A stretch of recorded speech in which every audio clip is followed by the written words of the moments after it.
உப்பில்லா பண்டம் குப்பையிலே. ஒரு ராஜ்யத்தில் அரசர் அமைதியான ஆட்சி செய்து வந்தார். அவருக்கு 3 மகள்கள் இருந்தார்கள். 3 பேருமே அழகில் அறிவில் சிறந்தவர்கள். ஒருநாள் அரசரின் பிறந்த நாள் வந்தது. ராஜ்யத்தில் அனைவரும் அரசருக்கு பொன் பொருள் என பலவித பரிசுகளை கொடுத்தார்கள். அவரது 3 மகள்களும் அரசருக்கு பரிசுகளை கொண்டு வந்தார்கள். என்ன கொடுப்பார்கள் என மக்கள் எதிர்பார்த்த நிலையில் முதல் மகள் தங்கத்தால் ஆன ஒரு கட்டியை கொண்டு வந்து பரிசாக கொடுத்தார்.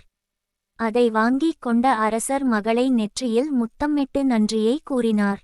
மக்களும் ஆனந்தத்தில் திளைத்தார்கள். அரசரின் 2வது மகள் அரசவைக்கு வந்தார். அவரின் பரிசை ஆவலோடு எதிர்பார்த்த மக்கள் அவரின் பரிசை திறந்து காண்பித்ததும் முகமெல்லாம் மகிழ்ச்சியில் ஜொலித்தது. அரசரும் மகளை இருக்க கட்டி அணைத்து நன்றி தெரிவித்தார். அவர் கொண்டு வந்தது வெள்ளியால் ஆன கட்டி. அயல் நாட்டில் இருந்து அரசருக்காக கொண்டு வரப்பட்டது. இப்போது 3வது மகளின் என்றே மொத்த ராஜ்யமும் அவளை கண் இமைக்காமல் பார்த்தார்கள். அவள் கொண்டு வந்த தட்டு கொஞ்சம் முக்கோண வடிவில் உயரமாக தெரிந்தது. அவள் அரசரை நெருங்கி வந்தால் பலரும் பலவிதமாக மனக்கோட்டை போட்டார்கள். இது கண்டிப்பா விலையுர்ந்த பொருளாகத்தான் இருக்கும் என்று முணுமுணுத்தார்கள். அரசரை நெருங்கியதும் இளவரசி தனது பரிசை மூடி இருந்த துணியை விலக்கினார். அதை திறந்தும் அனைவரின் முகமும் தொங்கியது. அரசருக்கு முகம் வெளுத்து போய் கோபம் கொந்தளித்தது. என்ன இது என்று கேட்க இளவரசி அது உப்பு தந்தையே என்றாள். அது தெரிகிறது, ஆனால் இதை தான் உன் தந்தைக்காக நீ பரிசாக அளிப்பாயா? உனக்கு பரிசாக கொடுக்க வேறு எதுமே கிடைக்கவில்லையா என்றார். அவள் இதன் அருமை உங்களுக்கு புரியவில்லை அப்பா என்றாள்.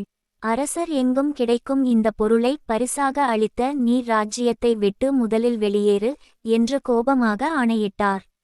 அவளும் சிரித்து கொண்டே அங்கிருந்து புறப்பட்டு சென்றாள். சிறிது நாட்கள் கடந்தன. ராஜ்யத்தில் உப்பின் விளைச்சல் இல்லாமலே போனது. எங்கு அலைந்தும் ராஜ்யத்திற்கு உப்பு மட்டும் கிடைக்கவில்லை. அவர் உண்ணும் உணவும் இப்போது உப்பில்லாமல் போக அவரால் எந்த உணவையும் உண்ண முடியவில்லை. அவர் மட்டுமில்லை, ராஜ்யத்தில் இருந்த மக்களுமே உப்பில்லாமல் உணவை உண்ண கஷ்டப்பட்டார்கள். மக்கள் வாழ்வதற்கு ஆதாயமாக இருப்பதே உணவுதான். அதை உண்ண முடியாமல் தவித்தார்கள். அரசருக்கு அப்போதுதான் புரிந்தது, தங்கம் வெள்ளியை விட சிறந்த பரிசு உப்பு தான் என்று. தன் மகளின் பரிசை உதாசீனப்படுத்தியதால் தனது ராஜ்யமே வாழ தகுதியற்றதாக மாறியதை எண்ணி வருந்தினார். மகளை மீண்டும் ராஜ்யத்திற்கு வரவழைக்க முடிவெடுத்தார். இளவரசியும் தனது தந்தைக்காக வைத்திருந்த பரிசை கொண்டு வந்தார்.